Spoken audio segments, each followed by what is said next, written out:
প্রান্তিক জনগোষ্ঠীর আধুনিক ও মানসম্মত শিক্ষা সুবিধা প্রাপ্তির লক্ষ্যে রাজবাড়ীর পাংশায় আল ইসলামিয়া এডুকেশন ভ্যালি নামের একটি শিক্ষা প্রতিষ্ঠান প্রতিষ্ঠা করা হয়েছে। পাংশা পৌর শহরের কলেজ মোড় সংলগ্ন সত্যজিৎপুর গ্রামে প্রতিষ্ঠানটি প্রতিষ্ঠা করা হয়। সোমবার 22শে ডিসেম্বর জমকালো আয়োজনের মধ্য দিয়ে আনুষ্ঠানিকভাবে প্রতিষ্ঠানটির শুভ উদ্বোধন করা হয়েছে।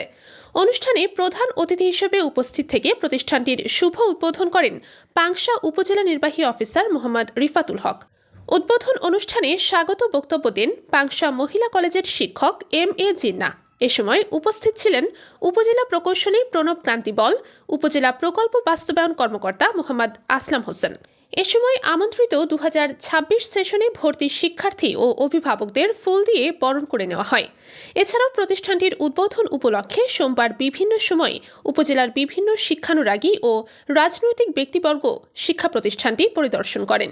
এর মধ্যে রাজবাড়ী 2 আসনের বিএনপির মনোনীত প্রার্থী রাজবাড়ী জেলা বিএনপির সাধারণ সম্পাদক মোহাম্মদ হারুনুর রশিদ, পাংশা শিল্প ও বণিক সমিতির সভাপতি ও পৌর বিএনপির সভাপতি মোহাম্মদ বাহারাম হোসেন সর্দার, পাংশা শিল্প ও বণিক সমিতির সাধারণ সম্পাদক মোহাম্মদ দেলোয়ার সর্দার, পাংশা কালুখালী উপজেলা শিক্ষা কল্যাণ ট্রাস্টের সাধারণ সম্পাদক ও উদয়পুর উচ্চ বিদ্যালয়ের প্রধান শিক্ষক মোহাম্মদ শামসুল আলম সোহরাব, পাংশা সিদ্দিকিয়া কামিল মাদ্রাসার সাবেক অধ্যক্ষ মোহাম্মদ নুরুল ইসলাম, পাংশা মহিলা কলেজের অধ্যক্ষ ABM ওয়াহিদুজ্জামান, রায়নগর ফাজিল মাদ্রাসার অধ্যক্ষ মোহাম্মদ লুৎফর রহমান, হোগলাডাঙ্গি কামিল মাদ্রাসার ভাইস প্রিন্সিপাল মাওলানা নুরুল আমিন, পাংশা মডেল মসজিদের ইমাম মাওলানা আলিমুজ্জামান, অধ্যাপক আনোয়ার হোসেন, আবু সাইদ, হাজ্জাজ মুন্সি, পাংশা মহিলা কলেজের অধ্যাপক আসাদুজ্জামান, অধ্যাপক আব্দুল কুদ্দুস, অধ্যাপক আব্দুর রশিদ, মাঝবাড়ি ফাজিল মাদ্রাসার অধ্যক্ষ মাওলানা নুরুল ইসলাম, রাজবাড়ী সরকারি আদর্শ মহিলা কলেজের অধ্যাপক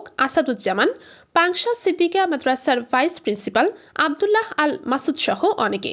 অনুষ্ঠানে আমন্ত্রিত অতিথিগণ প্রতিষ্ঠানটির সফলতা কামনা করেন।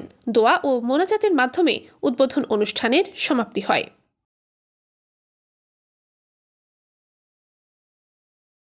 আমি যখন প্রথম ভর্তি হই ক্লাস কেজি 1-2-তে বড় স্কুলে, তখন আমরা 3 শেডের এরকম রুম ছিল। সেখান থেকে 1 বছর পরেই 6 তলা বিল্ডিং হলো।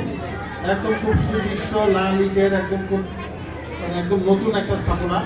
সেই সময় মনে হয় 6 কোটি বা 10 কোটি টাকা খরচ করে একটা বিল্ডিং বানানো হয়েছিল। তখন আমরা খুব ফুর্তি নিয়ে ক্লাস করতে যেতাম যে এত সুন্দর একটা স্কুলে আমরা পড়াশোনা করি। এরকম এই স্কুলটা দেখে আমার কাছে মনে হচ্ছে যে এরকম সুন্দর করে সাজানো হয়েছে, সামনে একটা সুন্দর আঙিনা আছে, বাচ্চাদের খেলার ব্যবস্থা আছে, সুন্দর প্রবেশপথটা খুব মনোরম, ছায়া ঢাকা। এরকম একটা স্কুলে বাচ্চাদের পড়তে আসতে খুব ভালো লাগবে। আমি যারা স্কুলের পিছে উদ্যোক্তা আছেন, যারা চালিকা শক্তি আছেন, এরকম একটা সুন্দর স্কুল প্রতিষ্ঠা করার জন্য কাজ করছেন, সকলকে আমি সাধুবাদ জানাই, আন্তরিক অভিনন্দন জ্ঞাপন করছি। কারণ শিক্ষা প্রতিষ্ঠান, ধর্মীয় প্রতিষ্ঠান, এগুলো